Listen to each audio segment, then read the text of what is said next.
এই পুরস্কার বিতরণী অনুষ্ঠানে উপস্থিত হওয়ার জন্য আমন্ত্রণ জানাচ্ছি।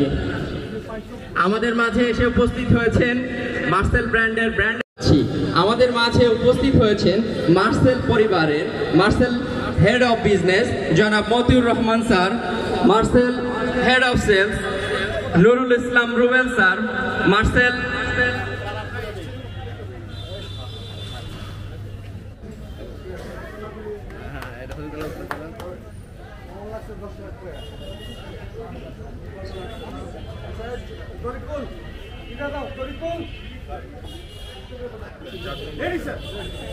চারজন লোকজন একটু শাহরুখ ভাই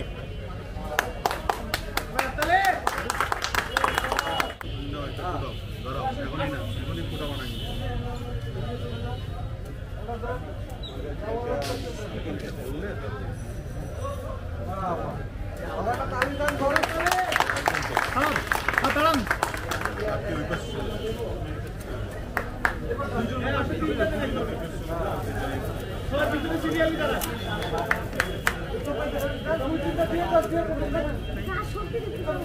যাও যাও বললে পরে ফুটাবা কিন্তু।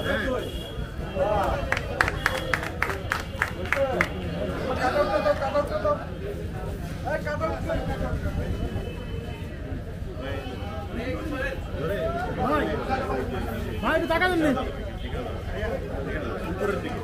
ভাই এমনি টাকা বললে বললে এই শাহরুখ ভাই বলেন, শাহরুখ ভাই, এই শাহরুখ ভাই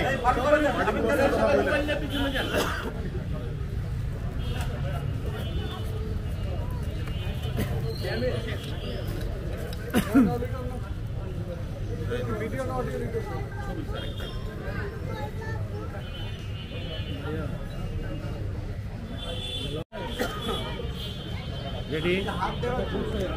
হ্যালো আঙ্কেল, এদিকে তাকান সবাই, এদিকে। বাবু ভাই একটু আরে ধরেন তো ভাইয়া, সবাই এদিকে ক্যামেরায়। যে এই টাকাটা পেয়ে তার কাজে দিবে, তাই না? এমন একটি মানুষ পেয়েছে যে এই টাকাটা তার কাজে দিবে। বিয়ে শাদী করছো? বিয়ে করছেন? বাচ্চা আছে? দুইটা। মাশাআল্লাহ। এই টাকাটা নষ্ট করবা না, বাচ্চা দুইটাকে ভালো করে লেখাপড়া শিখাবা, এই বাচ্চা দুজনের নামে সেভ করে রাখবা, পারলে অল্প একটু জমি কিনে রাখবা বাচ্চাদের নামে, ঠিক আছে? দেখেন আমরা নিজে কেন আসছি, ওকে কিন্তু ঢাকায় অফিসে নিয়ে দিয়ে দিতে পারতাম, টাকাটা পারতাম না, দিতে পারতাম, কিন্তু আপনাদের মনে সন্দেহ থাকতে পারতো যে ওকে দিছি কি দেয়নি। বাংলাদেশে কোথাও শুনছেন যে কেউ কিছু কিনে 1 লাখ বা 2 লাখ টাকা পাইছে? আপনি একটা বুকে আনতে বলেন, ফিজিক্যালি দেখছেন আজ পর্যন্ত? হয়তো পেপারে শুনছেন, পেপারে দেখছেন আর নিউজে শুনছেন, ফিজিক্যালি দেখেন নাই। কিন্তু আমি দেখি না এই পর্যন্ত যে কেউ দিছে। সত্যি কথা বলে আমি পাইনি। আমাকে একবার যে কোনো একটা অনুষ্ঠানে ফ্রিজ গিফট পেয়েছিলাম অন্য একটা জায়গায়, অনুষ্ঠানের মধ্যে বললো যে আপনি ফ্রিজ পেয়েছেন, যে অনুষ্ঠান শেষ কিছুই দেয় নাই, বুঝছেন? একটা ফুলের তোড়া তো ক্যামেরার সামনে। দেখেন এখনো এই ধরনের চিঠি আমাদের সাথে হয়, আর সাধারণ মানুষের সাথে তো হয়ই। আমার আসার একটাই উদ্দেশ্য যে আমরা যে আসলে এইটাই তার প্রমাণ, ঠিক আছে? আমরা চাই যে আমাদের দেশে শুধুমাত্র ব্যবসা না, ব্যবসা তো করবোই, সেই সাথে সাথে সাধারণ মানুষ যেন তাদের জীবনের মান পরিবর্তন করতে পারে। এই 10 লক্ষ টাকাতে হয়তো ওর জীবনে অনেক কিছু হবে, আপনাদের হয়তো অনেক কিছু হবে না, কিন্তু ওর জীবনে অনেক কিছু হবে। আমি গত পরশু দিনও সিলেটে বিয়ানীবাজার একজন পেয়েছি, ওটাও দিয়ে এসছি। উনি ওর মতন একটা ইয়াং ছেলে পেয়েছে ডিপ ফ্রিজ কিনে। গত 7-8 মাস ধরে 40 জনের উপরে প্রত্যেক একদিন পর পর আমি দিয়ে আসতেছি গিয়ে গিয়ে। আমরা চেষ্টা করতেছি মানুষের জন্য ভাগ্যোন্নয়ন। ব্যবসা তো সবাই করে। দ্বিতীয় আরেকটা উদ্দেশ্য হচ্ছে যে আমাদের এই সাধারণ খেটে খাওয়া মানুষগুলো তাদের টাকা দিয়ে যেন নন ব্র্যান্ডের নকল পণ্যগুলো না কিনে। আমাদের দেশে ভরে গেছে নকল পণ্য, ইলেকট্রনিক্স পণ্যে ভরে গেছে নকল। বিভিন্ন দেশ থেকে নিম্নমানের পণ্য বেশি লাভের আশায় আমাদের এই যে অনেক গ্রামগঞ্জের শোরুমগুলোতে নিয়ে এসে বিক্রি করে। পণ্যগুলোর মান খুবই নিম্নমানের, আমরা জানি, জিনিসটা বুঝছেন? এই জন্য হয় কি, মানুষ যেন না ঠকে, তার কষ্টের টাকাটা দিয়ে যেন ভালো পণ্যটা পায়, এই জন্য এই প্রচারণাগুলো আমরা করা।